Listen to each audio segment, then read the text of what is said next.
दोस्तों नमस्कार। उम्मीद करता हूं कि आप लोग बहुत अच्छे होंगे और अच्छे से अपनी तैयारी में जुटे होंगे। मेरे दोस्तों, अगर आप लोग DSSB का जो एग्ज़ाम है उसकी तैयारी कर रहे हैं तो आज का जो सेशन है मेरा उसी के रिगार्डिंग मैं आप लोगों को कुछ इन्फॉर्मेशन देने वाला हूं और साथ में आप लोगों से कुछ नया है जो डिस्कस करने वाला हूं। निष्ठा क्लासेस पर मैं आपका स्वागत करता हूं। दोस्तों, बहुत सारे एग्ज़ाम हैं लाइन में और टीचिंग के एग्जाम्स हैं। अगर आप DSSB में PRT, NTT, TGT, PGT, यही नहीं, अगर आप किसी भी स्टेट से हैं, आप बिहार से, आप MP से, आप राजस्थान से, दोस्तों यूपी में भी टीचिंग की बहुत सारी वैकेंसीज आने वाली हैं। उसके रिगार्डिंग ही हम लोगों ने ये सेशंस रखा है। इस सेशंस में जो मैथ्स वाले सर हैं वो मैथ्स का सॉल्यूशन कराएंगे, इंग्लिश का मैं कराऊंगा, रीजनिंग वाले रीजनिंग का, GS वाले GS का कराएंगे। हर टीचर आपके पास जो भी क्वेश्चंस आ रहे हैं उनका सॉल्यूशन कराने वाले हैं और पर डे एक टेस्ट का सॉल्यूशन आपको मिलेगा। PDF अगर आपको चाहिए तो निष्ठा क्लासेस का जो टेलीग्राम चैनल है उसको ज्वाइन कर लीजिए। फेसबुक ID टेलीग्राम है, उसको ज्वाइन कर लीजिए। और दोस्तों, अगर आप नए स्टूडेंट हैं तो इस चैनल को लाइक, शेयर, सब्सक्राइब करना ना भूलें। बिना देरी के सेशन को शुरुआत करता हूं और सेशन बहुत इंपॉर्टेंट होगा। इसमें पुराने ईयर्स के सारे आपको दोस्तों PYQs मिल जाएंगे। अगर आप देख रहे हैं आज का जो PYQs है, आज का जो पेपर है, जो एग्जाम हुआ दोस्तों 5 तारीख को 5/7 को 9 से 12 वाली शिफ्ट है और PGT इंग्लिश का दोस्तों ये सेशन, ये डिस्कशन मैं आप सबके सामने लेकर आया हूं। सेशन मेरा बहुत इंपॉर्टेंट होगा, बस चीज को आप लोग समझेंगे ध्यान से। एक एक क्वेश्चन को मैं बहुत इजी वे में कराने वाला हूं आप लोगों को। आइए जरा बात करते हैं। और 20 के 20 क्वेश्चंस जो इंग्लिश का सेक्शन है उसको पूरा मैं ही हैंडल करने वाला हूं। 20 के 20 क्वेश्चंस आपको देखने को मिलने वाले हैं। आइए, अगर आप क्वेश्चन 1 देख रहे हैं, देखो यार एक बात बहुत इंपॉर्टेंट, अगर आप DSSB की तैयारी कर रहे हैं तो दोस्तों क्वेश्चंस मैं देख रहा हूं, चाहे वो सिनोनिम है, एंटोनिम है, इडियम है, जो लोग PGT देते हैं मुझे वो क्वेश्चन फिर TGT में दिखाई देता है। अगर आप यही नहीं, आप TGT कहिए, TET कहिए, UP टेट कहिए, किसी भी एग्जाम को देने वाले हैं तो मेरे सेशंस बहुत ज़्यादा यूजफुल होंगे। इंग्लिश में वैसे भी सिलेबस कॉमन रहता है। देखो ग्रामर का सिलेबस कॉमन है। अगर यार आपके पास वर्ब से आया है, नाउन से आया है, प्रोनाउन से आया है, कंजक्शन से आया है, इंटरजेक्शन से आया है, वो सारी चीज़ें देखने को मिलेगी। क्वेश्चन नंबर 1 आपके सामने है और बहुत इजी वे में हम इस क्वेश्चन 1 को समझेंगे। That is very very easy. ये वही पेपर्स हैं जो आपके आए हुए हैं, हम उन्हीं का एनालिसिस करने वाले हैं, क्योंकि जानते हो प्रीवियस ईयर से आपके क्वेश्चन बनते हैं और प्रीवियस से दोस्तों इतने सारे क्वेश्चंस आपको मिल जाएंगे, चाहे वो सिनोनिम हो, एंटोनिम हो, इडियम हो, फ्रेजेस हो, वोकैबुलरी हो, कुछ भी हो, वो यहीं से सब कवर हो जाता है। क्वेश्चन 1 देखते हैं। With just 1 popular movie two his credit, मतलब उसको ना सिर्फ एक मूवी का क्रेडिट गया है। The young film star ended up. अब यहां पर आपके पास जो अंडरलाइन फ्रेज है एक, उसको इंप्रूव करना है। राइट जो होता है दोस्तों, यहां पर लिखा हुआ है आ फ्लैशिंग पान, राइट होता है ए फ्लैश इन द पान, ए फ्लैश इन द पान। ए फ्लैश इन द पान का मीनिंग क्या होता है? यहां पर आंसर तो आप लोगों ने देख ही लिया, सेकंड है ए फ्लैश इन द पान। बट इसका मीनिंग क्या होता है? ए फ्लैश इन द पान का मतलब होता है समथिंग दैट हैपेंड सडनली, कोई भी ऐसी चीज जो अचानक घटित होती है। और सुनिए, वन टाइम होती है, वॉज नॉट रिपीटेड, जो रिपीट ही नहीं होती। तो यहां पर सेंटेंस के कॉन्टेक्स्ट के अकॉर्डिंग देखिए, सिर्फ एक मूवी की वजह से, एक पॉपुलर मूवी का क्रेडिट उसको गया है, और जो यंग फिल्म स्टार है एंडेड अप, मतलब उसका करियर क्या हो गया? एंडेड अप हो गया, है ना। सिर्फ एक अचानक एक मूवी की वजह से क्रेडिट गया था, लेकिन अब करियर क्या हो गया था? एंडेड हो गया था। तो right answer A flash in the पान होता है। ए फ्लैश इन द पान, कोई भी ऐसी घटना जो अचानक घटती है उसको आप क्या कहते हैं? ए फ्लैश इन द पान कहते हैं। उम्मीद करता हूं मेरी बात आप लोगों को समझ में आई होगी। चलिए, question number 2 is on the screen. बहुत इजी है, that is very very easy. जो अंडरलाइन पार्ट है आपको उसको रिप्लेस करना है। विजय इज जर्नली चैटी। चैटी तो सब लोग जानते हैं, हम कहते हैं बहुत चैट करता है, बहुत ज़्यादा बातचीत करता है, व्हाट्सएप पे करता है, मैसेज करता है ना, फेसबुक पे करता है, उस पर्सन को चैटी पर्सन कहा जाता है। बिग माउथ, जो अंडरलाइन पार्ट है आपको रिप्लेस करना है। और अंडरलाइन पार्ट को रिप्लेस कहिए, इंप्रूव कहिए, यू हैव टू टेल। और जैसे मैं इसको लिंक कराऊंगा आप उसको ऐसे समझेंगे। एक वे में मैं इसको लिंक कराता हूं, आप ऐसे समझ लीजिएगा, बहुत आसानी से याद हो जाएगा। विजय जर्नली चैटी है और बिग माउथ, बड़ा मुंह। बिग माउथ मतलब उन पर्सन्स को कहते हैं दोस्तों, उन पर्सन्स को बिग माउथ कहते हैं बिग माउथ उन पर्सन्स को बोलते हैं जो पर्सन्स ना लंबी चौड़ी बातें करता है, मतलब फेंकता रहता है एक तरह से, किसी ने मतलब लंबी लंबी डीगे मारना, उसको बिग माउथ में कहा जाता है। To hold the big tongue, इसने ना टंग को होल्ड कर लिया है, big tongue. To hold the big tongue, tongue को ही होल्ड करना, टंग को क्या करना, होल्ड करना। समझिए अगर आप किसी की टंग को ना पकड़ लेंगे तो क्या बोल पाएगा, तो यहीं से समझो। और क्या बोल रहा है, in the presence of his girlfriend, अपनी गर्लफ्रेंड की प्रेजेंस में। जर्नली वो चैटी है और बहुत बोलने वाला है, बिग माउथड है, मतलब एक ऐसा पर्सन ना जो जर्नली डींगे फेंकता रहता है, बहुत ज्यादा बोलता है, लेकिन उसने सीखा है अपनी टंग को होल्ड करना, means to hold his tongue. और यहां पर विजय है तो विजय के अकॉर्डिंग दोस्तों आपको हिजी लगाना होगा। अगर यहां पर रिया कोई फीमेल होता तो आप लोग हर लगा देते, क्या लगा देते, हर लगा देते। To hold his tongue is the right answer. आगे बढ़ते हैं, आगे का जो सेशन है और इंपॉर्टेंट मेरा होने वाला है, समझते हैं। आइए क्वेश्चन नंबर 3। अच्छा वहां पर और कोई ऑप्शंस का तो आपके पास मतलब ही नहीं है। टू ग्रास्प द टंग, भैया नहीं, पकड़ बना लेना। ग्रास्प का मतलब होता है पकड़ बना लेना, लेकिन टू होल्ड का मतलब होता है जब आप किसी को बोलने नहीं देते, है ना, जब अपने आप को ना, या खुद नहीं बोलते हैं कहीं पर जाकर, हमने कहा मैंने अपनी टंग को होल्ड करके रखा था, मैंने कुछ बोला नहीं, मैं ऐसे ही आ गया, तो दोस्तों उसको कहा जाता है to hold the big tongue. Next third आपके सामने है और इंपॉर्टेंट होने वाला है। आपके पास दोस्तों जर्नली देखिए 4 सेंटेंसेस गिवन है, आपको एक ऑर्डर में लगाना है। और ऑर्डर में लगाने के लिए बिल्कुल यार सिंपल सी बात है, अगर आपको ऑर्डर में लगाना है दोस्तों तो सबसे पहले आपको इंट्रोडक्शन फाइंड आउट करना होता है। किसी भी सेंटेंस में इंट्रोडक्शन जनरली नाउन होता है, फिर उसको जो फॉलो करता है वो प्रोनाउन होता है, आप सब लोग जानते हैं। नाउन को फॉलो कौन करता है, प्रोनाउन करता है। तो यहां पर सबसे पहले आप इंट्रोडक्शन देखिए, देखिए ओनली लिखा हुआ है, ओनली तो फर्स्ट सेंटेंस होगा ही नहीं, क्यों, क्योंकि ये एक दोस्तों क्या है, एडवर्ब है, इससे स्टार्ट ही नहीं होगा। सबसे पहले हम देखते हैं कौन सा नाउन वाला सेंटेंस है, एकदम क्रिस्टल क्लियर पड़ा हुआ है, ए हुज लिजार्ड, एक बहुत बड़ी जो लिजर्ड है, लिजर्ड मतलब छिपकली की बात कर रहा है, वो एक क्रीचर्स है ना, लाइक क्रीचर्स, क्रीचर ही बोलेंगे भैया। उसने छिपाया हुआ था किसमें, इन द बुसेस, बुसेस में उसने अपने आप को छिपाया हुआ था, झाड़ियों में उसने अपने आप को छिपाया हुआ था, ठीक है ना, ये बोल रहा है। आगे देखते हैं, तो नाउन आया और नाउन का दोस्तों then we have to use pronoun. और प्रोनाउन यहां पर देखिए जितने भी नॉन लिविंग इंसेक्ट्स होते हैं, छोटे मोटे कीड़े मकोड़े होते हैं, उनका प्रोनाउन इट होता है। और इट यहां पर पड़ा हुआ है, it was still a statue, वो एक स्टेचू की तरह बनी हुई थी। तो यहीं से राइट आंसर बी के बाद डी है। आगे थोड़ा सा देखेंगे तो यहां पर एक वर्ड था, देखिए from the tip of the its snout, snout का मतलब होता है थूथन, to the curve of its tail, मतलब वो एक कर्व वाली फॉर्म में बनी हुई है, अपने माउथ से लेकर, उसका जो माउथ है माउथ से लेकर टेल वाली फॉर्म में। जैसे भाई कोई लिजर्ड है तो उसका वो ऐसे बनी हुई है, ये रहा इसका माउथ और ये रहा इसका क्या, टेल, तो ये क्या बनी हुई है, एक कर्व वाली फॉर्म में बनी हुई है। तो बी के बाद डी आना था, आगे पढ़ने की जरूरत ही नहीं है, क्योंकि इट डी में उसका प्रोनाउन है, बी में दोस्तों नाउन है। और फिर बोल रहा है बी डी, है ना, देखिए क्या, a juicy little insect, B D, D के बाद दोस्तों जानते हो क्या आएगा, only its sharp eyes move, केवल उसकी जो है ना आइज मूव कर रही थी, आइज क्या कर रही थी, मूव कर रही थी। Dirtying left and right it's nostril Twitch, Twitch का मतलब भी एठन होता है, क्या होता है, एठन होता है। एंड इट स्मेल्ड डिनर, तो B D A C is the right answer, क्योंकि आगे भी देखिए इसकी जो आइज हैं वो मूव कर रही थी लेफ्ट राइट, लेकिन नोस्ट्रिल ट्विच्ड, नोस्ट्रिल क्या था, ट्विच, मतलब उसमें एठन नोज में, मतलब एक तरह से जैसे ना जो कौन है, छिपकली है ना, बिल्कुल एक जगह स्टेचू।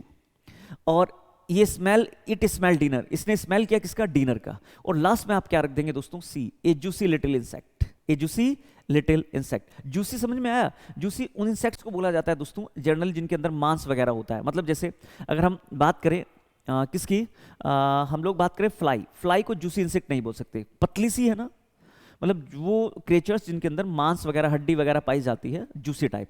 तो राइट आंसर दोस्तों आपके पास क्या हो गया, बी डी ए सी। आगे बढ़ते हैं नेक्स्ट। एक ही था, मैंने कहा भाई देखिए आपको सिंपल से कंसेप्ट से आपको करना था बहुत इजी वे में। 4 सॉरी हाँ बी डी 4 आपकी स्क्रीन पर है। ए जेनर ऑफ स्कल्पचर, स्कल्पचर का मतलब होता है दोस्तों जो पत्थर तराशने का जो काम है उसको स्कल्पचर कहा जाता है। अब यहां पर देखिए ए जेनर, जेनर मतलब पद्धति, पद्धति समझते हैं, एक सिस्टम जिसको आप कहते हैं, जेनर का मतलब एक सिस्टम होता है भाई, जो सिस्टम स्कल्पचर का पत्थरों को तराशने का, दैट डेवलप, यहां पर एक वर्ड है डेवलप, देखो बहुत आसान समझो, डेवलप हुआ मतलब कहीं ना कहीं हम किसी चीज के ना डेवलप होने की बात कर रहे हैं। तो एंश्यू का मतलब ही चेस होता है, पीछा करना। जैसे पुलिस किसी का पीछा करती है, चेस करती है, तो एंश्यू होता है। तो ये तो राइट आंसर नहीं होगा, क्योंकि डेवलप के अकॉर्डिंग ही आपको यहां पर फिल करना था। इमर्ज, इमर्ज का मतलब होता है, जैसे हम कहते हैं 17वीं शताब्दी में इंटरनेट इमर्ज होकर आया। इंटरनेट क्या हुआ, सबके सामने इमर्ज होकर आया, तो कोई चीज बाहर निकल कर आना। इमर्ज का कोई मतलब नहीं। राइट आंसर देखिए एरोज। क्यों? एराइज का मतलब होता है गेटअप होना, और दोस्तों एराइज का मतलब गेटअप के साथ साथ होता है किसी चीज का बढ़ना भी। एक स्कल्पचर की जो जैनर है, जो पत्ती है, वो बाहर आई, एरोज हुई और डेवलप हुई। किसके बीच में? बिटवीन, इसके बीच में दोस्तों। अब देखो आगे पढ़ने की जरूरत ही नहीं है। और कहां से हुई? देखो यहां पर समझिए, sculpture art from this period is unique for its. यहां पर समझिए नेक्स्ट में तो फिर फ्रॉम ही आएगा ना, और नेक्स्ट में दोस्तों क्या आ जाएगा? कंबाइन। अच्छा कंबाइन जब आपने फर्स्ट फिल कर दिया, फिर सेकंड आपको फिल करने की जरूरत ही नहीं है। देखो कितना आसान तरीके से मैं आपको बता रहा हूं ये। भाई फर्स्ट में एरोज, अपीयर का मतलब तो प्रतीत होना होता है। इस डेवलप की वजह से यहां पर एरोज वर्ड लगाना पड़ा, जिसका मतलब होता है प्रोग्रेस करना कहीं ना कहीं, है ना, वो आगे बढ़ा। जैसे हम कहते हैं ना, ये जो इंडस्ट्री है ना, वो खड़ी हो गई है ना, और डेवलप हुई है। तो वो यहां पर बात कर रहा है किसकी? जेनर ऑफ स्कल्पचर, मतलब जो स्कल्पचर की पद्धति जो है ना, वो एरोज हुई और डेवलप हुई। तो आगे आपको देखने की जरूरत ही नहीं थी। यार देखो कितना आसान तरीके से मैंने इसका सेशन आपको बताया, एकदम आसान। अब बात करते हैं कहां पर? फिफ्थ। देखो जिस तरीके से मैं इसको कराऊंगा आपको ऐसे ही करना है। आपको यहां पर 1 और 2 में दोस्तों 4 आपके पास ऑप्शंस हैं, समझते हैं? A option, B option, C option. Sorry माफ करिए, 3 ही है, 4 नहीं। एक बार बहुत जल्दी से मैं पढ़ लेता हूं, उसको ऐसे रिलेट करता हूं। आपको पूछ रहा है कि फर्स्ट में और सेकंड में क्या फील होना चाहिए। A method by which N animals colour and shape matches it's surroundings is known. एक ऐसा मेथड जिसमें एनिमल का कलर है ना, उसकी शेप मैच होती है सराउंडिंग से, इसके सराउंडिंग से, इसको कैमोफ्लेज कहा जाता है। मतलब एनिमल जिस सराउंडिंग में रहता है, जिस एटमॉस्फेयर में रहता है, उस एटमॉस्फेयर से ही दोस्तों उसकी शेप मैच करती है, उसका कलर मैच करता है। तो इसको छलावा कहा गया। मतलब जहां पर वो एनिमल, एक मेथड, एनिमल्स ना जैसे जहां भी सराउंडिंग्स में रह रहे हैं, जिस भी वातावरण में रह रहे हैं, उसी अकॉर्डिंग उनका कलर चेंज होना, उनकी शेप चेंज होना। तो इससे ना जो शिकार करते हैं लोग, उनको समझ ही नहीं आता कि ये एनिमल्स है या कुछ और चीज है। यहां से समझिए, to put it another way, it refers to animals capacity to conceal. इसकी वजह से एनिमल्स की जो कैपेसिटी है to conceal itself from its prey, वो बचा कर रखती है इसके प्रे से। प्रे मतलब होता है शिकार करने से। मतलब एक बार बताओ, जब उसकी शेप और दोस्तों क्या उसका कलर सराउंडिंग से मैच कर गया, और वो करने के बाद तो फिर क्या उसका शिकार हो पाएगा? शिकार से वो लोग बच जाते हैं, है ना, मतलब शिकारी उनका शिकार नहीं कर पाते हैं। तो यहां पर आपको फील करना था। One notable example is narrow head. ये तो एक दिया हुआ है इसके बारे में। भाई किसके बारे में, है ना? मेडागास्कर फ्रॉग, ये फ्रॉग की एक प्रजाति है। The frog can blend in with the mud, है ना, वो मड में रह सकता है, ट्री ट्रंक्स में रह सकता है, एनवायरमेंट ड्यू टू, जैसे एक फ्रॉग होता है। अब फ्रॉग का भी कलर क्या है, देखो यहां समझो, इस पैराग्राफ को आप खुद पढ़िएगा, नहीं तो फिर मैं समझाऊंगा, वैसे समझ में आ जाएगा। जैसे फ्रॉग है, उसका कलर रेड होता है, तो भैया वो पानी में भी रह सकता है। और पानी का कलर देखो, पानी में बहुत सारी चीजें होती हैं, जैसे ग्रास है, ग्रास का कलर भी क्या होता है? ग्रीन होता है। मेंढक का कलर भी ग्रीन होता है। तो मैं बहुत एक वर्ड में चीजों को समझा रहा हूं। तो उसका जो कलर है ना, वो जहां सराउंडिंग में रह रहा है उससे मैच हो रहा है, तो पता ही नहीं लगता है कि मेंढक है या नहीं है। और मेंढक जब किसी का शिकार, मतलब मेंढक जब शिकार करने करेगा किसी को, उसका जो प्रे, मेंढक जब छोटे छोटे इंसेक्ट्स को खाने जाएगा, तो जो इंसेक्ट्स हैं उनको पता ही नहीं लगता है कि तुम्हारा शिकार होने वाला है। तो यहां पर आपको दे रहा, देखिएगा, one notable example is narrow-headed Madagascar, frog can blend with mud and trunks environment due to the brown and yellow coloring, rough texture. The leopards, अब तेंदुए की बात कर रहा है, sports and tigers strips are so well disguised। देखो क्या बोल रहे हैं, वनस्पति में अगर दोस्तों टाइगर होता है, तो टाइगर की जो क्या होती है, जो स्किन होती है, वो कहीं ना कहीं अगर आप देखते हैं वनस्पति से मैच करती है ना, मतलब जहां वो रहते हैं ना, उसके एनवायरनमेंट से वो मैच करती है। कहीं ना कहीं ग्रीन या फिर येलो टाइप का होता है। और पेड़ पौधों का कलर भी देखिए जाएगा, अगर कोई पत्ती सूख जाती है तो क्या हो जाता है, येलो हो जाता है। तो इस कंडीशन में आपको यहां पर फिल करना था, well disguise that it is difficult to tell if they are there, कि वो वहां पर है नहीं है, अंटिल दे मूव, जब तक वे मूव नहीं होते हैं। और वैसे भी एनिमल जब शिकार करता है ना, प्रे करता है, तो ना वो ऐसे नहीं करता, वो पहले देखता है कि भाई यहाँ पर कुछ है या नहीं है। और एनिमल्स जनरली जब शिकार करते हैं दूसरे एनिमल्स का, तो उस एनिमल्स जिसका शिकार किया जा रहा है ना, अगर बात करें, सुनिए, जो डियर होता है, हिरन जो होता है, उसका भी कलर येलो या फिर ग्रीन टाइप का होता है, और वनस्पति कलर भी येलो ग्रीन टाइप का होता है, तो पता ही नहीं लगता है ना। या तो लायन को पता नहीं लगेगा, या फिर उसको खुद नहीं पता लगेगा कि भाई तुम्हें कोई प्रे करने वाला है। तो ऐसी कंडीशन में देखिएगा, ए तो बिल्कुल, एनिमल्स कैन डिस्गाइज, तो यहां डिस्गाइज, धोखा देने वाली बात हो रही, तो भैया ए तो आना ही था। Themselves in a variety of ways to avoid detection by their enemies, कि एनिमल्स जो हैं वो डिस्गाइज कर सकते हैं खुद को, है ना, मतलब कैन डिस्गाइज देमसेल्व्स, वो खुद ही धोखे में आ जाते हैं in a variety of ways to avoid detection by their enemies. भाई एक बार बताओ, दुश्मन से वो ना, उनको पता नहीं लगता कि लोग कि कौन उनका शिकार करने वाला है। तो पहले में तो ए, इसको देखो यहां पर देखकर ए बिल्कुल एकदम राइट था। अब ए के बाद बी लगाएं या सी लगाएं? The single back lizard has a head like appearance due to its short बल्कि which makes the predator unsure. Predator मतलब शिकार करने वाले जो लोग होते हैं उनको प्रेडेटर कहा जाता है। मतलब शिकारी कहिए, लोग नहीं, ये लोग भी हो सकते हैं, ये कोई एनिमल भी हो सकता है ना, predator. Unsure which side to attack because the creature appears to have two heads. अरे भैया, मतलब देखो क्या बोल रहा है कि जो क्रीचर है वो दो हेड्स रखता है। अरे इसका तो कोई मतलब ही नहीं है। यहां पर देखिए, हैज द एबिलिटी, है ना, change colour in order to blend in its surroundings. किसमें एबिलिटी है? ध्यान से सुनेंगे, फर्स्ट में ए, और यहां पर if they are until they move, और वो क्या रखते हैं? एबिलिटी रखते हैं चेंज कलर की, order to blend in with its surroundings, मतलब वो अपने सराउंडिंग के साथ ब्लेंड हो सके, मिक्स हो सके, अपने सराउंडिंग के अकॉर्डिंग वो अपने कलर को चेंज कर लेते हैं। तो यहां पर राइट आंसर देखो दोस्तों, इसका कोई मतलब नहीं था, टू हेड्स कहीं भी नहीं। भाई सारी बात हो रही थी किसकी, कि एक एनिमल दूसरे एनिमल को कैसे धोखा देता है, किसकी हेल्प से? सराउंडिंग की हेल्प से। तो फर्स्ट में ए और दूसरे में सी, एकदम बेस्ट राइट आंसर था, अगर थोड़ा से भी आप पढ़ोगे तो। उम्मीद करता हूं मेरी बात आप लोगों को क्लियर हुई होगी। देखो इतना टाइम आपको लगाना भी नहीं है, बहुत इजी से आप चीजों को सोल्व कर सकते हैं। आगे बढ़ते हैं। हाँ जी, question number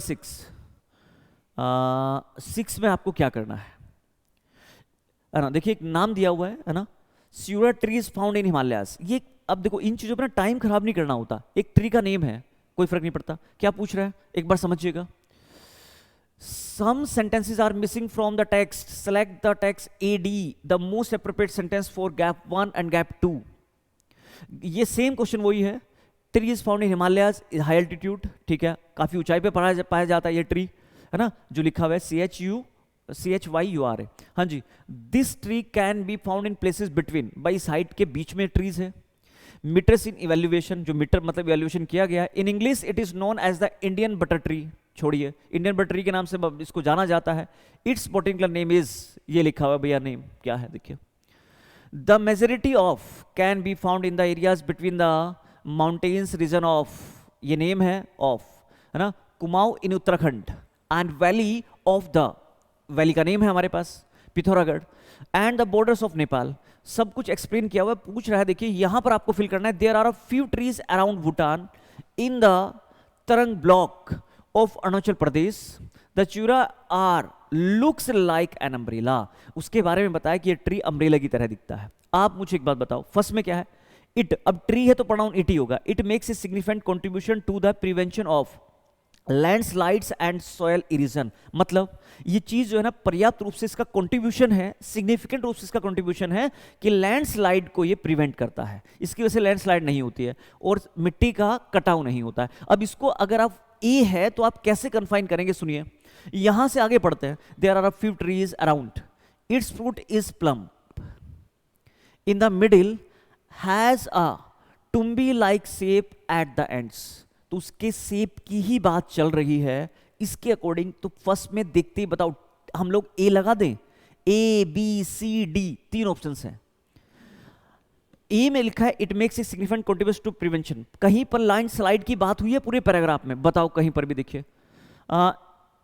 as it ripens it skin becomes thicker, नहीं भैया, यहां पर अब तक हम इंट्रोडक्शन दे रहे हैं, तो दोस्तों ए तो आप देखते ही रोंग लगा देंगे। ए वाला कंसेप्ट और ए वाला नहीं है, तो भैया फर्स्ट आपका खत्म हो गया है। The fact that the tree produce, भैया फैक्ट की बात तो बहुत बाद में होगी, अभी तो हम उसका इंट्रो दे रहे हैं। क्या दे रहे हैं? इंट्रो दे रहे हैं। और इंट्रो दोस्तों देखिए डी में पड़ा हुआ है, similar to a mango tree. ये मैंगो ट्री की तरह है, क्योंकि यहां पर देखिए चारों लाइन में दोस्तों यहां तक अगर बात करते हैं तो पूरा कंप्लीट इंट्रो है। और इंट्रो को लीड करेंगे कि सिमिलर एक मैंगो ट्री है, this tree is large, shaded and covered in the dense leaves, मतलब बहुत सारी पत्तियों से कवर्ड है, मतलब बहुत सारी पत्तियां हैं। और तो दोस्तों एक ही लाइन, जब डी लगाएंगे तो फिर लास्ट में तो आपको बी ही लगाना होगा, बहुत इजी वे में, ठीक है ना। इट इज रेफर टू, यहां तक दोस्तों ये रेफर करता है एज टू द, पूरा इंट्रो चल रहा है और इंट्रो यहां पर सिर्फ और सिर्फ दोस्तों डी में है, और डी है तो बी तो वैसे ही आ जाना है, कहां पर? यहां पर। अब देखिए ऑप्शन ही नहीं है, डी बी। उम्मीद करता हूं दैट इज क्लियर, बहुत इजी से क्लियर हो गया होगा।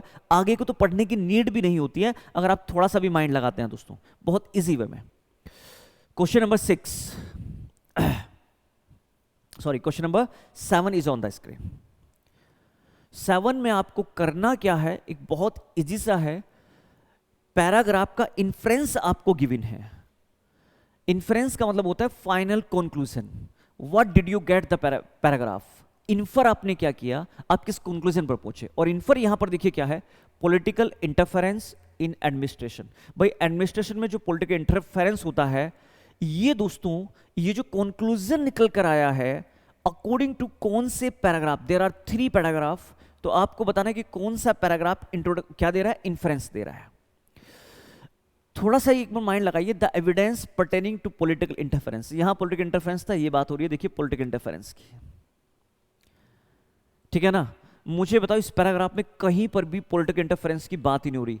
मेमोयर्स आर ओकेजनली, मतलब जो मेमोरीज हैं, मेमोर्स हैं वो ओकेजनली हैं, publish by retired civil servant and depict the glorious administrative efficiency be achieved. यार एक बार बताओ, that paragraph actually is saying that administrative efficiency, and here we are talking about inference, difference sorry related between political interference in administration. इसका तो कोई मतलब ही नहीं था। देखते ही पहला एक बार फर्स्ट को पढ़ते हैं, the evidence pertaining to political interference in administration demonstrates, वो क्या बताता है, this is not a one way process, politicians and civil servants with convenient principles who are power hungry, corrupt, frequently from a nexus with one another।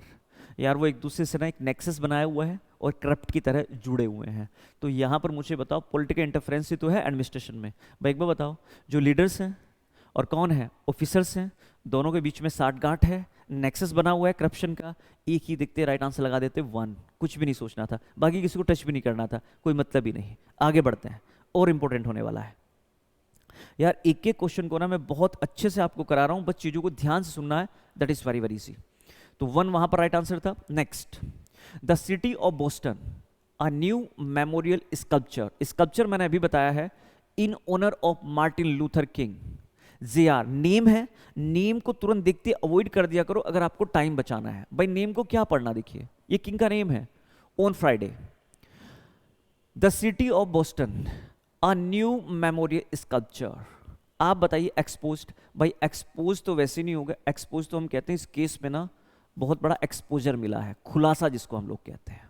आप बताओ मुझे, revealed, revealed और expose एक दूसरे के सिनोनिम है? बिल्कुल नहीं। डिस्क्लोजर, यहां पर कहा बोल रहा है the city of Boston a new memorial sculpture. आप मुझे बताओ एक इनका मतलब क्या है, खुलासा करना। और खुलासा मतलब किसी मिस्ट्री का खुलासा करना है ना, किसी मिस्ट्री का क्या करना, खुलासा करना, किसी बात का खुलासा करना। इंस्टॉल जर्नली सॉफ्टवेयर के लिए आता है, एक ही ऑप्शन है वहां पर, अनवील्ड। अनवील्ड का मतलब क्या होता है, देखिए वेल का मतलब होता है पर्दा गिराना, छिपा लेना। अनवील्ड मतलब उस चीज का ना, देखिए रहस्य को उजागर किया जाता है। और memorial sculpture in honour of, किसी चीज को उजागर करना, सामने लेकर आना। अनवेल्ड, अच्छा इसको ऐसे समझते हैं, एक्सपोज, रिवील्ड और अनवेल्ड कहीं ना कहीं एक दूसरे के सिनोनिम थे, तो फिर भी हम अनवेल्ड क्यों लगा रहे हैं। चलो अगर कंफ्यूजन बन जाता है तो यहां से समझो एक बार, परसेप्शन, रिव्यू, एनालाइज और रिसेप्शन। हम सेकंड को पकड़ लेते हैं। 422 foot statue has been decidedly mixed. अब देखिए स्टेचू वाले कंसेप्ट से समझिए, स्टेचू के लिए परसेप्शन आएगा क्या? परसेप्शन तो आपका होता है, मेरा होता है, रिव्यू कोई मतलब ही नहीं। 422 foot statue has been decidedly mixed. देखिए तो भैया उसके लिए राइट आंसर आप एकदम समझ में आ गया होगा कि सर राइट आंसर क्या लिखें, एक ही तो होगा ना, रिसेप्शन स्टेचू है। The monument by artist Hank Will Thomas is called the impress, it mean to honour the relationship, मतलब जो रिलेशनशिप बनी है किंग्स के, बिटवीन द किंग्स, राजाओं के बीच में, उसको क्या कर रहे हैं? ओनर, रेस्पेक्ट करने वाली फॉर्म। एक ही राइट आंसर लगाना था, फोन क्या 4। अगर आपको कंफ्यूजन फर्स्ट में हो रहा है तो सेकंड या थर्ड में लेट कर लिया करो। एक और बात बताओ, it was specially inspired by a 1964 photograph of the, बताइए, हगिंग। अब भैया कौन? Twins, duo, people. अब इसके अकॉर्डिंग जो रिलेशनशिप बना है between the kings, the monument by artist Hank Willis Thomas is called the embrace. Embrace के अकॉर्डिंग तो यहां पर देखिए हगिंग वर्ड था, तो दोस्तों couple you have to write. Twins की तो यहां कोई बात ही नहीं, भाई भाई बहन की बात थोड़ी ना कर रहे हैं, तो यहां से भी आपको क्लियर हो जाएगा, क्योंकि राजाओं की बात हो रही, पीपल की बात थोड़ी ना हो रही है, और सर्टेन हो जाओगे आप। अगर आप थोड़ा सा भी माइंड लगाओगे तो वैसे ही आपको राइट आंसर मिल जाना है यार। अब बढ़ते हैं question number 9। Question number 9 is on the screen, बहुत इजी है और एक बहुत आसान से आप इसको कर सकते थे।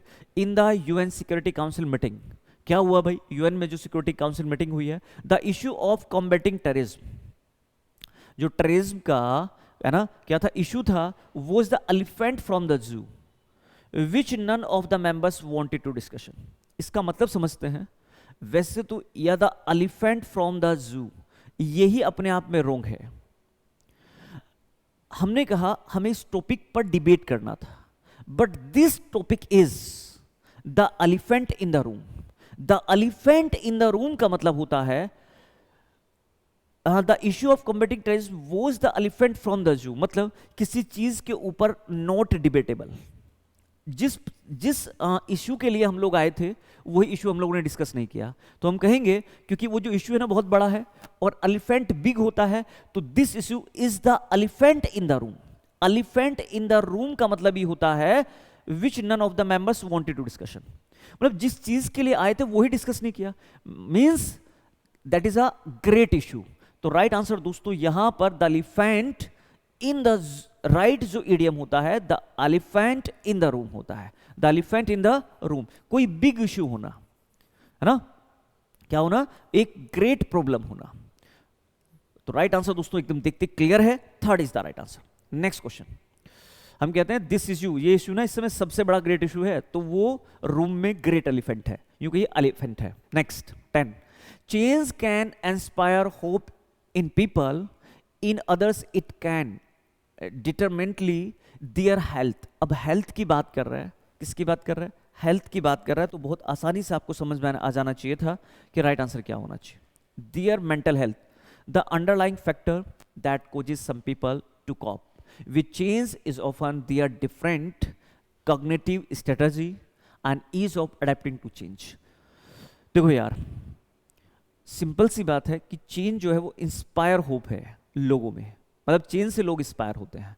इन अदर्स, दूसरों में, इट कैन डिटरमिनेटली, डिटरमाइन वर्ड आप लोगों ने सुना होगा, their mental health.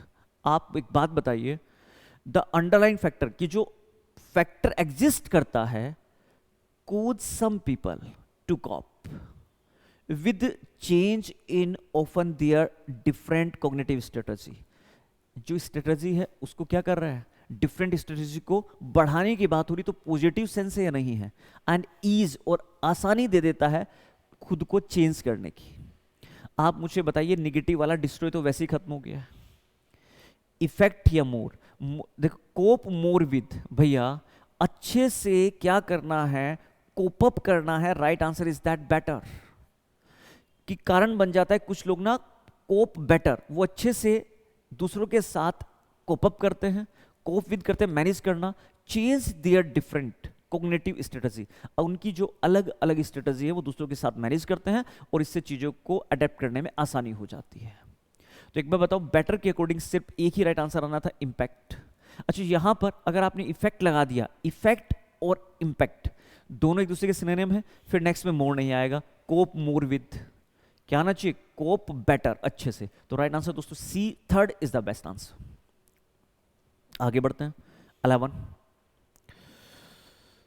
Still waters run up, एक प्रोवर्ब है, और स्टिल का मतलब समझिए कि पानी अभी भी क्या है, स्टिल है, रुका हुआ है। Still water run deep, still waters run deep, बहुत इंपॉर्टेंट है, मतलब गहरे पानी में run deep, still waters run deep, इसको कैसे समझेंगे हम लोग, समझिए जरा ध्यान से। हमने कहा वो ना अभी भी स्टिल है, लेकिन पानी क्या है, रन डीप, पानी बहुत तेजी से, जो गहरा पानी है वो रन कर रहा है, लेकिन वो क्या है, स्टिल है। रन मतलब दौड़ना, डीप मतलब गहरा, पानी अभी भी बहुत तेजी से दौड़ रहा है और गहरा है, लेकिन वो अभी भी स्टिल है, मतलब वो अभी भी वहीं रुका हुआ है। ध्यान सुनिए, जब लोगों को ना, या कोई भी पर्सन है, किसी भी चीज की बहुत गहरी नॉलेज होती है, प्रोफाउंड नॉलेज, इसका मतलब ही दोस्तों one who has profound knowledge, one who has depth knowledge. तो people who are silent have profound thoughts. मतलब जब आपके पास आप कहीं ना कहीं बहुत, मतलब आपके अंदर बहुत नॉलेज है, लेकिन आप स्टिल हैं, अभी भी आप उसको बाहर नहीं ले रहे हैं, तो वो लोग जो साइलेंट है, लेकिन उनके जो थॉट्स हैं वो बहुत ही प्रोफाउंड है, वो डेप्थ नॉलेज वाले थॉट्स हैं, तो आप कहेंगे स्टिल वाटर रन डीप। चलिए, इस जैसे मैंने याद करा ऐसे ही याद करिए, बहुत इजी वे में आप लोगों को याद हो गया वो यार। आगे बढ़ते हैं, नेक्स्ट 12। देखो भाई, फिल इन द ब्लैंक है, और मैंने बार बार कहा है एक सीक्वेंस में आपको लगाना है, सबसे पहले इंट्रो देखना है, फिल द ब्लैंक नहीं, सॉरी, रीअरेंजमेंट है, एक सीक्वेंस में you have to arrange. For this event prime minister of all friendly nations have arrived. यार ये बताओ, ये तो फर्स्ट हो नहीं सकता, क्योंकि यहां तो कहीं ना कहीं हम लोग इंट्रो की तो बात ही नहीं कर रहे। फॉर दिस इवेंट, कौन सी इवेंट भाई, कौन सी इवेंट की बात कर रहे हैं, सबसे पहले आपको इंट्रोडक्शन देना होगा। देखो ए फर्स्ट नहीं हो सकता, तो ये दोनों ऑप्शंस खत्म हो गए। अब एक बार बताओ, दोनों ऑप्शन में बी सी बी डी यही बचे हैं, तो इसका मतलब बी फर्स्ट होगा, सोचना ही नहीं है। देखिए, सबसे पहले जब भी रीअरेंजमेंट लगाते हो तो ऑप्शन देख लिया करो। Today and tomorrow the greater east Asia conference is talking, भैया ये इवेंट है वो। और बी के बाद आपको डिसाइड करना था कि सी आएगा या डी आएगा, बस इतनी सी बात है। सुनिए, आप सबसे पहले इंट्रो कंप्लीट करेंगे, और सबसे पहले देखिए, Asia conference is taking place in front of the Japanese parliament, the national diet building. और मुझे एक बात बताओ, डी में तो जापान जनरल टोसो एक स्टेटमेंट है, इंट्रो बी के बाद दोस्तों सी में तो है an impressive stage, stage is talking about जो ये इवेंट चल रहा है, that is going on. An impressive stage has been set up in front of the steps of building, क्योंकि यहां पर जो ये क्या हो रहा है, ये event today and tomorrow the great east Asia conference, इस कॉन्फ्रेंस के बारे में दोस्तों एन इंप्रेसिव स्टेज बता रहा है। तो बी के बाद सी रखना था, और बी के बाद सी, यार एक ही ऑप्शन में था, सेकंड राइट हो जाएगा, कुछ सोचना ही नहीं आपको, that is very very easy. आगे बढ़ते हैं, ऐसे क्वेश्चन तो देखते भैया उड़ा दिया करो। जैसे नेक्स्ट क्वेश्चन ये है, देखिए 13, बहुत easy. Each of us comes into the world with particular sets of strengths, सबके पास अलग अलग स्ट्रेंथ के साथ आए हैं, सबकी कैपेसिटी अलग अलग है, ये बोल रहा है। अब जब स्ट्रेंथ्स एंड, अब यार देखते हैं वीकनेस, चैलेंजेस कैसे हो जाएगा, क्योंकि एक पॉजिटिव है एक निगेटिव है, सबकी अलग अलग स्ट्रेंथ्स हैं, अलग अलग वीकनेस है। Since these are more than likely not going to go away, we should embrace them by finding compassionate understanding for the imperfections, sorry. देखिए क्या कह रहा है कि जिसके अंदर वीकनेस और स्ट्रोंगनेस है, तो भैया वो जा नहीं सकती, उसे हमें अच्छे से गले लगाना चाहिए। वीकनेस, यहां पर स्ट्रेंथ है, तो उसके अकॉर्डिंग वीकनेस ही राइट आंसर होगा। हम में से प्रत्येक की क्या है भाई, स्ट्रोंगनेस है और वीकनेस है। सिंस, चूंकि दीज आर मोर, ये दीज किसके लिए, स्ट्रेंथ एंड वीकनेस के लिए। These are more than likely not going, मतलब ज्यादातर ये चीजें जाएंगी नहीं, पॉसिबिलिटी है ना जाने की। वी शुड इंप्रेस, हमें उन्हीं को गले लगाना चाहिए, मतलब जो हमारी वीकनेस है और क्या है, स्ट्रेंथ है, उससे ही हमें उन्हें उनके साथ आगे बढ़ना चाहिए। लाइकली वो जाती नहीं है, पॉसिबिलिटी है कि वो जाती नहीं है। 14, 1000 years ago boys and girls did not to road, books were very and very precious। हजारों साल पहले की बात कर रहा है, बहुत ज्यादा कम थी और प्रीसियस थी बुक्स। स्कार्स मतलब कमी, मतलब उनकी कम होना। And only a few man could read, कुछ लोग ही पढ़ सकते थे। A good book would sometimes cost age, right answer एकदम क्रिस्टल क्लियर दिख रहा है। देखो एक बात बताओ, हजारों 1000 साल पहले boys and girls did not पहले से आया तो V1 आएगा। क्या आएगा? V1 आएगा। यहां सब में V1 है। अच्छा मुझे बताओ, बुक्स वेरी स्कार्स, स्कार्स का मतलब ही कम होता है, तो मुझे बताओ यहां पर नीड का कोई मतलब है? कोस्ट एज, सबसे पहले देखो एक ट्रिक बता रहा हूं, एज के बाद ना, एज के बीच में एक पॉजिटिव डिग्री का एडजेक्टिव आता है, और यहां पर एक ही यहां पर एडजेक्टिव है जो कौन है मुझे बताओ। देखो एज लास्ट से जब कंफ्यूजन हो जाए, पॉजिटिव डिग्री का एडजेक्टिव दोस्तों या तो यहां पर मच था, मोर नहीं है, मच का कॉम्पिटिव मोर होता है, ये नहीं है, या फिर दोस्तों आपके पास ये था, दो ऑप्शन में से एक ऑप्शन फिल करना था। देखिए ट्रिक क्या लगाया, ये कॉम्पिटिटिव डिग्री है और यहां पर एज है और एक एज यहां पर है, दोनों के बीच में पॉजिटिव डिग्री का एडजेक्टिव आएगा, और पॉजिटिव डिग्री का एडजेक्टिव या तो मच है या हाई है। यहां need, did not need to read, मतलब पढ़ने की आवश्यकता नहीं थी। बुक्स के बारे में ऐसा बोलेंगे नहीं भैया, एक ही right answer, learn, did not learn to read. पढ़ने के लिए बुक्स ही नहीं थी भाई हजारों साल पहले। इससे समझिए जब बुक्स नहीं थी तभी तो वो वेरी प्रीसियस थी और बहुत ज्यादा कम थी। भाई अगर ज्यादा होती तो प्रीसियस कहां होती फिर? आज की डेट में क्या बुक्स प्रीसियस हैं? बिल्कुल नहीं। चलिए तो राइट आंसर दोस्तों सेकंड हो गया है, पैराग्राफ के अकॉर्डिंग एकदम crystal clear right answer second आपके पास पड़ा हुआ था। 15 की बात करते हैं जल्दी से, हरी अप। देखिए भाई, इन्फेरेंस, माउंटेनियर एंड, माउंटेनियरिंग मतलब माउंटेन पर चढ़ने वाले लोगों की बात कर रहा है, जो लोग माउंटेनियर हैं, है ना, और वो माउंटेनियरिंग करने जाते हैं। राइट आंसर आपको बताना है, सेम है, inference, mountaineering and human evolution, मतलब ह्यूमन का जो डेवलपमेंट हुआ है, इवोल्यूशन हुआ है, वो किसके अकॉर्डिंग आप लोग राइट आंसर लगाए। देखो यार ऐसे क्वेश्चन में एक बात ध्यान रखो, nowadays mountaineering is regarded as the king of sports, but humans have been living in the mountains। भाई एक बात बताओ, देखते ही पता लग रहा है ना, prehistoric times in some parts of the world like the Andes, Himalayas। भाई माउंटेन की सारी बात तो ये रही, कैसे कैसे हमारा डेवलपमेंट हुआ, एवोल्यूशन कैसे हुआ, माउंटेनिंग कैसे की, they have always had to make difficult mountain journey, ये रही। देखिए तो यार देखते राइट आंसर 1 लगाना था। बताइए कि भाई आजकल हम ना माउंटेन भाई बोल रहे हैं कि as part of daily life basis पर, है ना, they have always had to make difficult mountain journey, mountain journey करते थे वो हमेशा। However, the majority of Europe cities made it simple to reach some of the peaks there. It's interesting that early climbers choose the easiest route। पहले जो mountaineering करने वाले लोग थे उन्होंने इजिएस्ट रूट को क्या किया था, सेलेक्ट किया था, लेकिन अब लोग टफ रूट से जा रहे हैं, because the summit was there गोल। क्योंकि वहां पर जो इजिएस्ट रूट को वो पहले चूज करते थे क्योंकि उन्हें समिट पे पहुंचना था। वेयर एज टुडे जो माउंटेनिंग है वो प्रीफर करते हैं डिफिकल्ट रूट को, क्योंकि उनको एंजॉय करना है।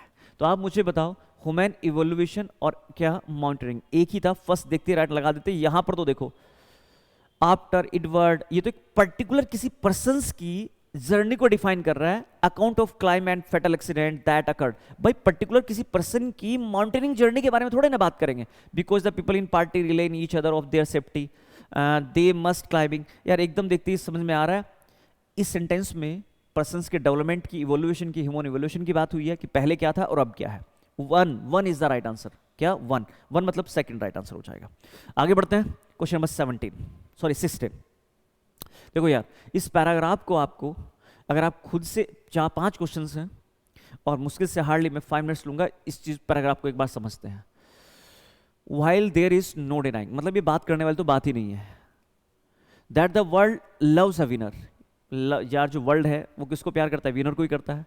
इट इज इंपॉर्टेंट, और ये इंपॉर्टेंट है कि तुम रिकॉग्नाइज करिए किसको? साइन ऑफ स्ट्रेस, कि भाई अगर तुम्हारे अंदर स्ट्रेस के साइन है उसको रिकॉग्नाइज करिए बिहेवियर में, और be healthy, encourage to enjoy. और भैया हेल्थी बने रहो और एंजॉय करो। देखो क्या बोल रहा है, कह रहा है हेल्थी रहो, एंजॉय रहो, सक्सेस पाओ।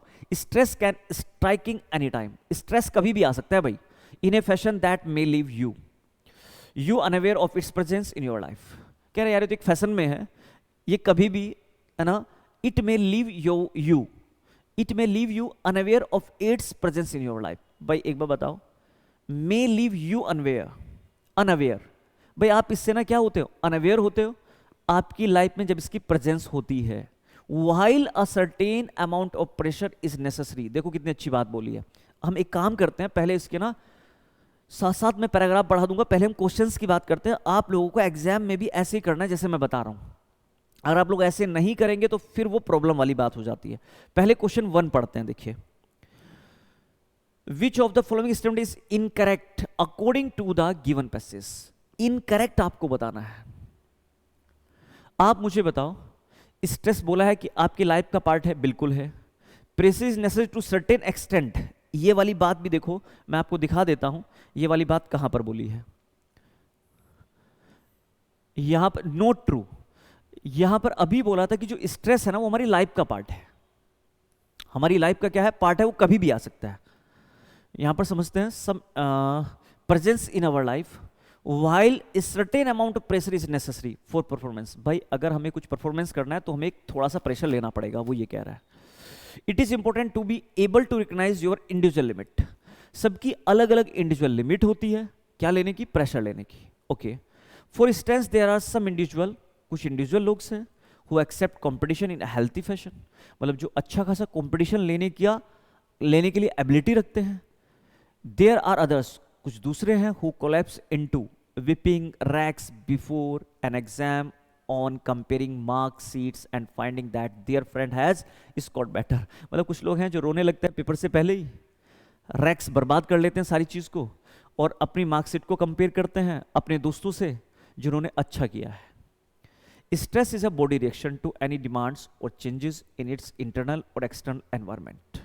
एक बॉडी रिएक्शन है स्ट्रेस, जिससे क्या होता है, एनी डिमांड्स और चेंजेस इन द इंटरनल और एक्सटर्नल एनवायरनमेंट, समझे, जिससे हमारा इंटरनल एक्सटर्नल जो इन्वायरमेंट है वो चेंज होता है। भाई एक बार बताओ, प्रेशर ज़्यादा लेंगे तो ज़्यादा प्रॉब्लम होगी, कम तो कम हो सकता है। कुछ लोग ऐसे होते हैं, वो पैराग्राफ कह रहा है, पैराग्राफ में बात कर रहा है कि कुछ लोग अच्छे से स्ट्रेस हैंडल कर सकते हैं, कुछ लोग बिल्कुल नहीं ले सकते। अब यहाँ पर अगर बात करें फर्स्ट का राइट आंसर क्या होना चाहिए, आप मुझे बताओ। क्या स्ट्रेस, ये देखिए यहाँ पर प्रेशर इज नेसेसरी, ये आपके राइट है, इसको तो आप टच ही नहीं कर सकते। Right answer third. क्यों थर्ड का, stress is not related to the memory of an individual. भाई किसी की मेमोरी से थोड़े ना रिलेट करता है स्ट्रेस। बाकी सारे राइट थे। Food content affect the stress level of an individual, देखो ये भी राइट है। क्यों, क्योंकि उसने पैराग्राफ में, अगर आपने थोड़ा सा भी इस पैराग्राफ को पढ़ा, अभी देखिएगा, मैं दिखा देता हूं आप लोगों को, ये देखिए, confused and accident prone as well, sudden exposure of, माफ करिएगा, देखिए यहां पर देखिएगा परफॉर्मेंस, इट lowers है ना his performance capacity। कौन, जल्दी से बताओ कौन करता है भैया। पैराग्राफ ना बहुत इजी था, उसको अगर आप थोड़ा सा भी पढ़ेंगे ना, सारे क्वेश्चन का आंसर अपने आप मिल जाएगा। That is very easy. एक बार पूरा ही मैं पढ़ देता हूं आपके सामने ताकि आप लोगों को कोई प्रॉब्लम ना हो। देखिए, एक्सटर्नल इंटर वाली बात ये रही, such as temperature, pollutants, humidity, working condition, it leads to stress. In these days of competition when, मतलब ये चीजें भी हमारा स्ट्रेस लेवल बढ़ाते हैं। पोल्यूटेंट्स मतलब प्रदूषण, टेम्परेचर, ह्यूमिडिटी मतलब, ह्यूमिडिटी का मतलब होता है कि कितनी भाई एनवायरनमेंट में कितनी नमी है, वर्किंग कंडीशन क्या है, इससे स्ट्रेस लेवल बढ़ता है। In these days of competition when a person make up his mind to surpass what has been achieved by others to an imbalance between demands and resources. इतने stress होने के बाद भी किसी पर्सन ना कितना वो क्या करता है, अपने आप को ना कितना इम्बैलेंस होता है कि दूसरों से उसको क्या मिला है, क्या उसने अचीव किया है, ये सारी चीजें स्ट्रेस की वजह से ही होती हैं। सरपास मतलब उसके पास एक्स्ट्रा है कोई चीज या नहीं है, what has been achieved by others, दूसरों ने उसको क्या दिया है। It is a part parcel of everyday life, ये हमारी लाइफ का ना पार्ट है। लोग हमें कितना स्ट्रेस देते हैं, पोल्यूटेंट से हमें कितना स्ट्रेस आता है, एक्सटर्नल इन्वायरमेंट से कितना है, इंटरनल से कितना है, जो एनवायरमेंट में चेंजेस हो रहे हैं उनसे कितना स्ट्रेस है। तो भाई देखो एक बात बताओ, सारी बात कर रहा है, तब it causes psychological stress, it is a part and parcel of life. उम्मीद करता हूँ क्लियर हो गया होगा। द लॉस ऑफ टॉय और reprimand from the parents might create stress, भाई अगर पापा ने डांट दिया, पेरेंट्स ने डांट लिया तो स्ट्रेस क्रिएट हो सकता है। So in a child an adolescent who fails, अब यहां पर बात कर रहे हैं कि कोई जवान बच्चा अगर फेल हो जाता है तो भी स्ट्रेस हो सकता है, ठीक है ना। किसी की जॉब चली जाए, loss of job, companion, professional failure हो जाए, appear as there is nothing more to the achieved, उसको लगे कि अब कुछ हो नहीं, तब भी स्ट्रेस हो सकता है. Such sign appears in the attitude, behavior of individuals such as muscle tensions, देखिए, in various parts of the body. Palpation, palpation का मतलब समझते हैं, ये बहुत अच्छा वर्ड है palpation. इसका मतलब होता है palpation and high blood pressure, है ना. डाइजेशन में प्रॉब्लम, हाइपरसिडिटी हो गया है, एसिडिटी जब बहुत ज़्यादा बढ़ जाता है तब भी उसको अलग अलग, देखो पार्ट्स के अलग अलग बॉडी में कोई प्रॉब्लम हो जाए, ब्लड प्रेशर ज़्यादा हो जाए, डाइजेशन की प्रॉब्लम हो जाए, है ना, तो सब क्या हो सकता है, उससे भी स्ट्रेस हो सकता है. Ultimately the result is self destructive behaviour such as eating and drinking. देखिए ये लिखा था ईटिंग एंड ड्रिंकिंग, तो भैया इससे भी स्ट्रेस होता है. Eating and drinking, smoking excessively, relying on tranquilliser. आप ट्रैंक्विलाइजर मतलब वो जो चीज़ आपको शांत करते हैं, मतलब वो दवाइयाँ जो आपको ट्रैंकिल करती है, शांत करते हैं. They are other sign of stress such as travelling. बहुत सारे साइन है, पूरे पैराग्राफ में दोस्तों किसके बारे में बता रहा है, स्ट्रेस को एलेबरेट करा है कि स्ट्रेस कैसा होता है, किसको किस टाइप का स्ट्रेस हो सकता है, खाने पीने से भी. तो यहाँ पर इसलिए मैंने कहा था, देखिए फूड से भी होता है, तो राइट आंसर यहाँ पर थर्ड हो जाएगा. क्या हो जाएगा, थर्ड हो जाएगा. नेक्स्ट क्वेश्चन की तरफ बढ़ते हैं. भाई फूड कंटेंट भी हमारे स्ट्रेस लेवल को अफेक्ट करता है. देखो सबसे पहले क्वेश्चन पे जाते हैं, क्या पूछ रहा है, which these 3 stress related cause can be major killer in 2022. अब ये पकड़ लो 2022 कहां पर है. देखो भाई 2022 कहां पर है, आओ जरा 222. देखो भाई 222 कहां पर है, जरा देखो, ये लिखा हुआ है यहां पर, और इसने क्रिस्टली मेंशन, एकदम क्रिस्टल क्लियर मेंशन किया होगा, stress diseases and accidents are going to be major killers in 2022. Heart disease, depression, है ना, heart disease, depression, both stress diseases are going to rank first second in 2020. Heart disease, depression और are going to rank first and second in 2020. Road traffic accidents are going to be third largest killers. देखो भाई एकदम clear है, right answer एकदम समझ में आ गया होगा हमें. ये तीनों है, हार्ट डिसीज की वजह से डिप्रेशन, हार्ट डिसीज की वजह से स्ट्रेस हो रहा है, डिप्रेशन, और क्या, जो रोड एक्सीडेंट्स है. 2020 वाला जो पकड़ लो, यहां पर लिखा है एकदम क्रिस्टल. क्वेश्चन को करने का एक ही तरीका है, जो भी क्वेश्चन है वो पैराग्राफ पर जाओ, अपने आप यार कर दोगे, बहुत आसान है. आरसी तो सब लोग ही लगा दें, पूरा पैराग्राफ पढ़ने की जरूरत होती भी नहीं है. Antonym of the given word chronic. Chronic मतलब होता है पुरानी डिसीज. अब देखो मैं पैराग्राफ पे वापस जाऊंगा भी नहीं, मतलब जो चीज लगातार, जो पुरानी डिसीज चली आ रही है. परसिस्टेंट का मतलब रिजिड होता है, जब अपनी बात पर ना स्थायी रूप से आप लगे रहते हैं, एक ऐसे वे में जो आप चलता जा रहे हैं, एक ऐसा वे जो प्रेजेंट वे है. कंपल्सिव जरूरी होता है, कंपल्सिव डिजायर मतलब वो डिजायर जिसमें आप ना जबरदस्ती करना ही करना है आपको. सिवियर, गंभीर होता है. अब देखो एक बात बताओ, क्रोनिक है. अब क्रोनिक वर्ड देख लो पैराग्राफ में, आओ जरा क्रोनिक वर्ड दिखा देते हैं आप लोगों को. 2 क्वेश्चन बचे क्रोनिक वर्ड. अब क्रोनिक वर्ड कहीं पर है तो उसके अकॉर्डिंग आपको राइट आंसर बताना है. बहुत इजी वे में कोई भी स्टूडेंट बता देगा. क्रोनिक, क्रोनिक मतलब पुरानी बीमारी होती है जो पहले चली आ रही है, जो कभी कभी होती है वो ओकेजनल होती है. तो राइट आंसर तो हमें वैसे ही दिख रहा था यार, ठीक है ना. क्रोनिक वर्ड अंडरलाइन तो इन्होंने नहीं किया, जब आप पढ़ेंगे कहीं ना कहीं ऊपर मिल जाएगा. क्रोनिक को वैसे भी लगा देते, देखो पैराग्राफ जितना मैंने पढ़ा है ना उसके अकॉर्डिंग ही कहीं ना कहीं होगा अभी दिखा देंगे, ठीक है. फ्रीक्वेंट पैराग्राफ के according actually identify the most antonym of the given word chronic. तो राइट आंसर ओकेजनल होना है, जो कभी कभी होना है. पैराग्राफ में है पहले से क्रोनिक, वो आप देखिएगा. चलिए आगे बढ़ते हैं. नेक्स्ट क्वेश्चन देखिए, सेकंड लास्ट क्वेश्चन. पैल्पेशन समझते हैं. पैल्पेशन होता है जर्नली छूने का जो तरीका होता है, पैल्पेशन होता है टच जिसको हम कहते हैं. लैक ऑफ इंथ्यूजियम, यार एक बार बताओ, find the more suitable of the passive which means lack of, मतलब आपके अंदर ना कमी हो गई इंथ्यूजियम की पैराग्राफ के अकॉर्डिंग. अब पैराग्राफ ने पढ़ ही लिया गया. लैक ऑफ इंथ्यूजियम बताओ जल्दी से, एकदम लेजी वाली कंडीशन. लैक ऑफ इंथ्यूजियम का दोस्तों सुटेबल मोस्ट सुटेबल सिमिलर बताना है. जब आप लेजी वाली कंडीशन में होते हो, लेथार्जिक होते हो, आप क्या होते हो, मतलब जब आपको कुछ करना नहीं है, लेथार्जिक आप कंडीशन में है. लेथार्जिक तो समझते हैं ना, एक तरह से जब आप एपैथेटिक हैं, लेथार्जी बन गए, लेजी बन गए हैं. तो राइट आंसर देखिए, लैक ऑफ एंथुसियाज्म का मतलब ये होता है आपका ना मन ना काम करने का नहीं कर रहा है. तो राइट आंसर दोस्तों एकदम लेथार्जी. डाइजेशन सब लोग जानते हैं, इंडाइजेशन की प्रॉब्लम. और hypertension you know very well, जब आप आउट ऑफ कंट्रोल होते हो। और पैल्पेशन मैंने कहा छुआछूत, जैसे अपना बॉडी का स्ट्रक्चर, बॉडी का चेकअप कराने जाते हो ना, तो जो डॉक्टर लोग हैं या जो भी चेक करता है वो आपका हैंड पकड़ देखकर, माउथ देखकर, फोरहेड देखकर चेक करता है ना, छूने से। उस प्रोसेस को पैल्पेशन कहा जाता है। क्या कहा जाता है? पैल्पेशन कहा जाता है। पल्पेशन, सॉरी, क्या बोलेंगे? पल्पेशन बोलेंगे। आज का लास्ट क्वेश्चन, आगे बढ़ते हैं। एक बार पैराग्राफ को आप अच्छे से पढ़ेंगे, पीडीएफ इसका मिल जाएगा आप लोगों को। According to the passage, why is a certain amount of pressure required in our life. भाई फर्स्ट ही लाइन में था, मुझे दिखाने की जरूरत नहीं। To perform better in a competitive scenario, मतलब क्या है? कुछ समय आपको प्रेशर लेना पड़ेगा। ये देखिएगा पहली 3 से 4 लाइन में इसका राइट आंसर पड़ा हुआ है। यहां पर बोला गया था कि कुछ समय आपको प्रेशर लेना पड़ेगा। देखिए ये certain amount of pressure, certain amount of pressure आपको लेना पड़ेगा अपनी परफॉर्मेंस के लिए। तो राइट आंसर उम्मीद करता हूं वैसे ही क्लियर हो गया होगा। और आरसी तो सब लोग कर लेते हैं दोस्तों, मुझे ऐसा पता नहीं क्यों फील होता है। चलिए अब आप लोगों से नेक्स्ट क्लास में बात करेंगे। उम्मीद करता हूं कि जो भी सेशन है, जो 20 क्वेश्चंस मैंने कराए हैं वो आपको समझ में आ रहे होंगे। बहुत सारे बैक टू बैक पेपर्स का सेशन लेकर आने वाला हूं। Thank you and thank you very much. See you in next session.